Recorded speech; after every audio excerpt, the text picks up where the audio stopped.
Yo everyone, Mango here, and welcome to another video for the online trading card game Shadow Era.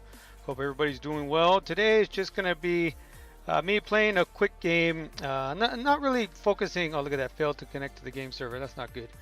But not really doing anything specific, just playing a couple games. I think I'm just going to do this from this point forward. Just play a game or two here or there, or maybe just show some replays of games. That'll go by faster. But what I'm going to be playing today is just another Boris deck.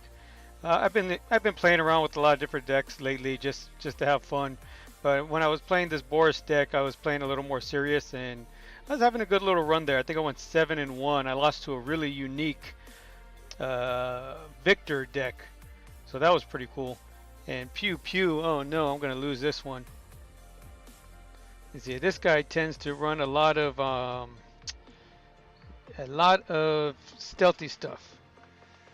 End our turn. Say hello to this guy. Yo. Well, what happened to my wording?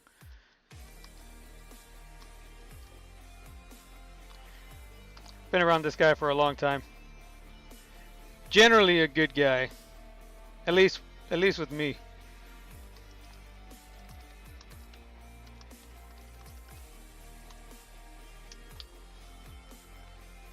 So let's see what he has for me here. I'm thinking he might have Woven.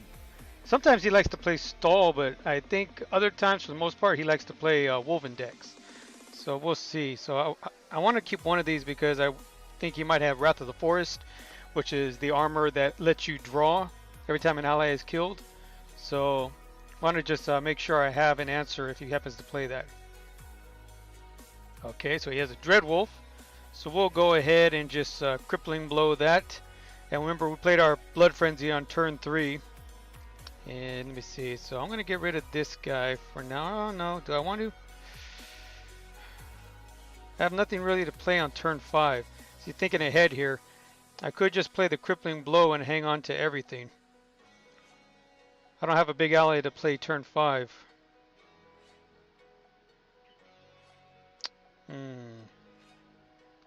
But if he gets to the big allies, I want to be able to kill them with...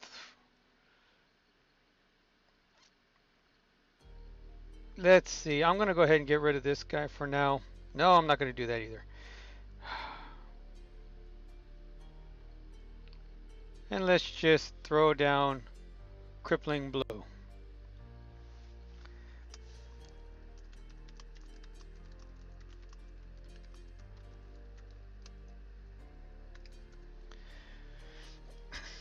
Yeah, he's talking about, there is a style of Boris that people play where they only play big allies, 5 or greater. I don't really have as much fun playing those kind of decks, so I don't bother. See, there's the Wrath of the Forest that I was worried about. So let's go ahead and, let me see. I want to get rid of this. No, I want to keep it because I want my marksman to have as much value as possible. So I'm going to come in, I'm going to break that, and then I'll play this guy. And end turn. So see, I was expecting that, so it was a good thing to hang on to at least one of those smashing blows. And I got rid of one Seductress. I don't know if I'm gonna feel that later on or not, but whatever his next ally is, it'd be good for me to at least crippling blow it. And oh, damn it, he's got another one. Okay, so should have kept them both. Oh, it's okay, it happens. Ooh, okay. So what are we gonna do here? I say we skip, and I will play this guy, and then I'll come in and deal some more damage to him. So taking 1 durability off that armor. So I only have 3 smashing blows, so I already got rid of 1. I'm not sure how that's going to fare out for me. I probably won't draw into my other one in time to break that. Oh, Spectral Saber, nice. So he's able to kill my draw. And okay, I think we're gonna get rid of this. I'm just gonna do a double bad Santa. Let's see what I get out of it. So 1. Oh, I have another Blood Frenzy. Go ahead and play that. And we'll come in here, hit him a couple more times. That armor is almost gone. So he's going to be at 7 shadow energy at the end of his next turn, at the start of his next turn. So he's going to be able to hide for 3 straight turns. However, I have Seductress. I have 2 Seductresses, a Crippling Blow, and a Marksman to bypass the Stealth. Stealth is generally a issue for Boris, but as long as you hang on to the tools that help you get through it, you should be okay. See, so he's got 5 resources. He's got a full hand here. See what he decides to do. And I think next turn what I'll do is I'll end up sacrificing this bad Santa. And okay, so he's got another Dread Wolf. So you see, now it's kind of like, do I want to waste my Crippling Blow on that, or do I want to save it for something bigger? Because he's gonna have something bigger. At this point, actually, I don't mind because I drew into another one. So I'll play this guy first. And then I'll play this onto him, and I'll end my turn. Because I don't want to kill it, because I'll give him draw. I'll just hold on to my ability. I know he's going to have more smaller allies for me to use my ability on. Hopefully, I can get rid of this armor before I have to start killing anything. Okay, so he's at... Ooh, Woven Tracker. That's a pretty cool. You don't see that one very often. What that guy does is it actually... it allows you to draw a card every time you deal damage with it. So what I'm going to do here, unfortunately, he didn't sacrifice up, so I can't disable that. So what I will do though is I'll just skip here. He's not going to be happy with this. I'll play this on there, and then I'll play this guy, and then I'll play this guy, and I'm going to go ahead and get rid of this. Because I don't want him to kill this ally, because I worry about him having a Rip Hide, and if Rip Hide comes down, it's going to be, I want it to target and kill this ally, so this way he doesn't get as much value out of it. And then if he does play the Rip Hide and then hides, that means he'll be at 7 resources, and I'll be able to use the Seductress to shut it down and keep it from attacking. Okay, so so it comes in with a Tiger Wolf, and he hides, but he went up to 7 resources. So I'm gonna, and I got my Dragon's Tooth, nice. Ooh, and I got Kion.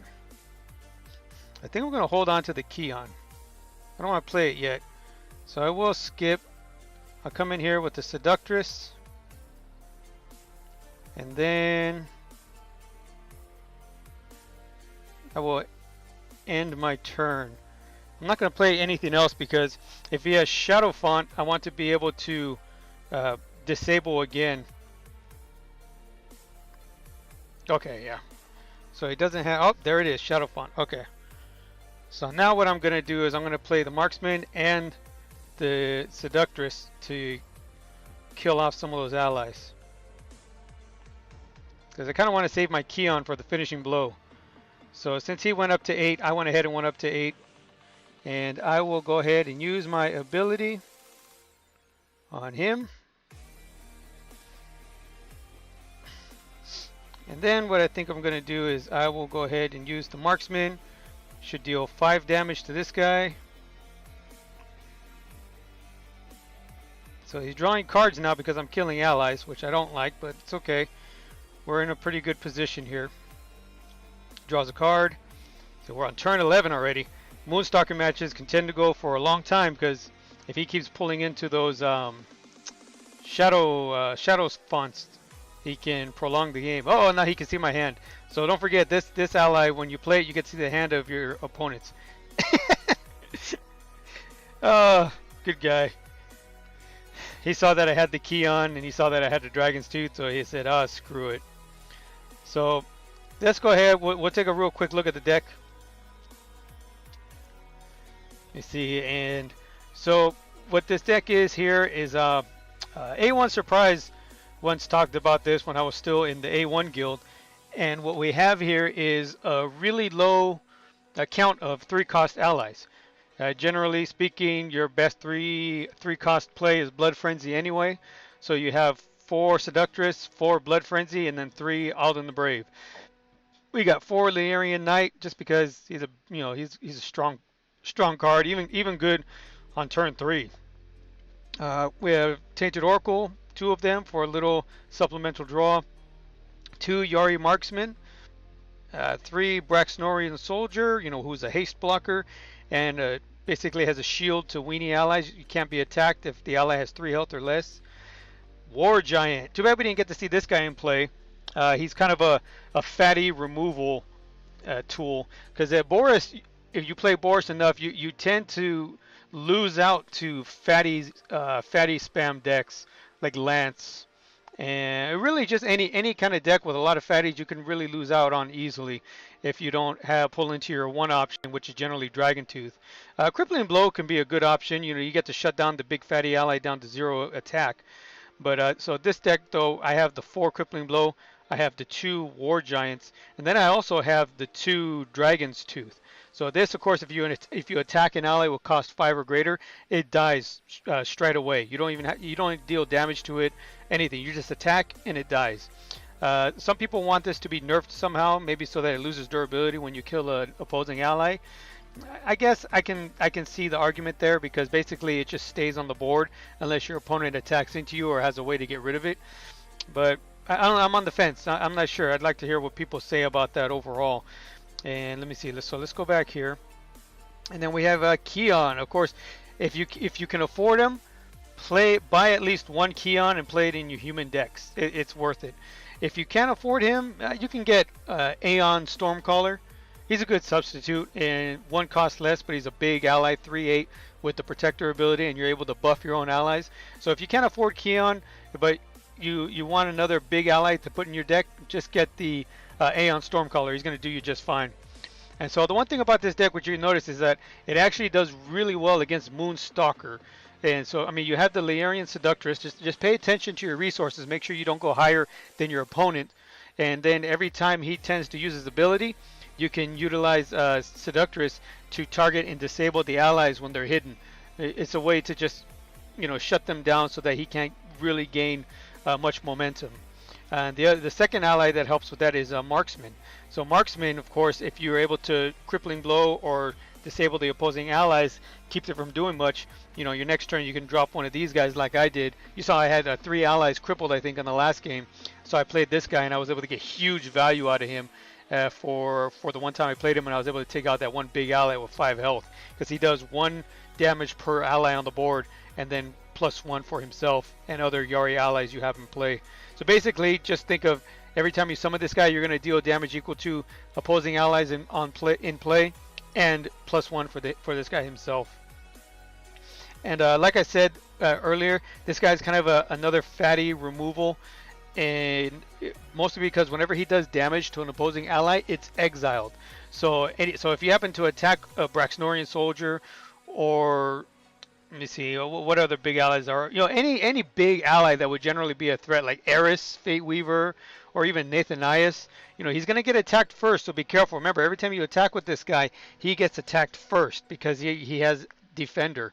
So you're going to take the damage, but even if you get hit by Nathanias, you're only going to take 4 damage, because all damage, you know, received by this guy is reduced by 1.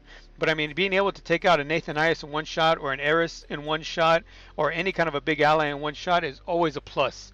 Just make sure that ally does not have Steadfast, because Exile does not work on allies with Steadfast. Okay, and then also when you have this guy down, coupled with Kion, you see this guy reduces all damage to your allies. So this guy effectively has -2 or -2 on damage dealt to him. So that makes him really strong, at least in combat.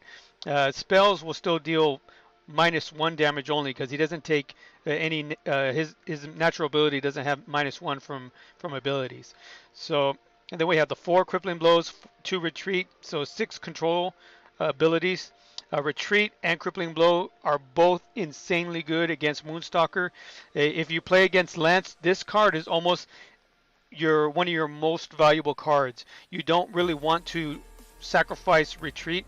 I would save it maybe even over a Bad Santo or a Smashing Blow. It depends on the circumstances, because when Lance plays those big allies down, like an Eris or anything else, like an Oliver would suck to retreat him, but I'd rather do Crippling Blow. But if you have Retreat and he drops down an Eris Fate Weaver, so your next turn, you know, he drops it down, he hastes it, it hits you in the face or kills your stuff, or Next turn, you play this for 2, and you're able to bounce it back to his hand, and that really slows him down because next turn he has to play it again without the haste, more than likely. And then you're able to maybe make a move, to recapture the board. So I would say against Lance, almost never sacrifice retreat because it's going to be one of your more valuable cards. Bad Santa here, just again for a little bit of supplemental draw. You saw it help me dig into my second Blood Frenzy in the last game. I got 3 smashing blows. Baduru has been making a comeback lately. People have been finding more builds that he works with, mostly with the Krugel, the Krugel allies. So since he's been coming back around again, I decided you need 3 of these instead of 2. Instead of 2, at least in my opinion, I feel you need 3. So of course 4 Blood Frenzy, no duh. 1 Enrage, no duh. I have the 2 Dragon's Tooth, like I said, just because I hate dealing with big allies with no way to respond to them. Sometimes I play the Dragon Tooth out and it gets dealt with immediately, especially against Lance. You like to pay the Dragon's Tooth out to deal with his big allies, but then Lance always has item destruction, so he tends to take out your Dragon's Tooth and then you're left with no other options to deal with the big allies. So that's why I like to have 2. And also sometimes having 1, you don't draw into it in time. At least having 2, you up your chances of having it hopefully when you need it. And then just 1 King's Pride. You don't really need this to close out a game, but it is beneficial. And in the past, I think in my other Boris or Warrior videos, I've said for the King's Pride, you want to make sure you kind of hold on to that card because it's really the card that you want to play to be able to finish off your opponent. I mean, you can play it if you have, for some reason my voice is cracking here, sorry about that, but you can play it if maybe you're in a bad spot and you need to retake the board. Fine, play it and get maximum value out of it for that turn and hopefully, swing the board in your favor, because whoever you're playing against is likely going to have some kind of item destruction in hand and they're going to be saving it for likely the King's Pride or the Dragon's Tooth. So you're only going to likely get 1 or 2 turns out of it. Hopefully if you drop it early, you're able to have it stick on the board because he has to focus on the allies. I still would prefer you keep it until you can win the game. But like I said, circumstances change everything, and if you need it to make a push, mid-game, turn 7, 8, 9, to be able to reclaim the board and turn the game to your favor, do it. Do it if you feel that it's something you need to do. Generally, I don't. I mean, if you have to use it mid-game to turn the game around, sometimes that might mean that the game is already lost, but you never know. Good luck to you on your choices on when to use it. So again, this was my deck. Let me see, I'm going to export it so we can get the code. Okay, cool. So I got the code there. I'll go ahead and put the code in the description of the video. Let me know how you guys do with it. If you have any questions about it, or if you have any questions about the general way you would play with it. Boris is pretty straightforward in his approach to the game, so I think he's a good hero for new players to start off with. Okay, again guys, thanks for watching. That was just another quick video, quickish video. I didn't break 20 minutes, all right. So just a quick video with some gameplay for you guys to, if you're looking to get started in the game and you want to maybe work out with a hero that isn't the most complicated to play, that actually is pretty easy. It has a little bit of a learning curve, but not much, and you should be able to do well with this deck. Okay, all right guys, so once again, thank you for watching. Like, share, subscribe, all that stuff that I always ask you guys to do in the most terrible of ways, and I will see you guys next time with a new video.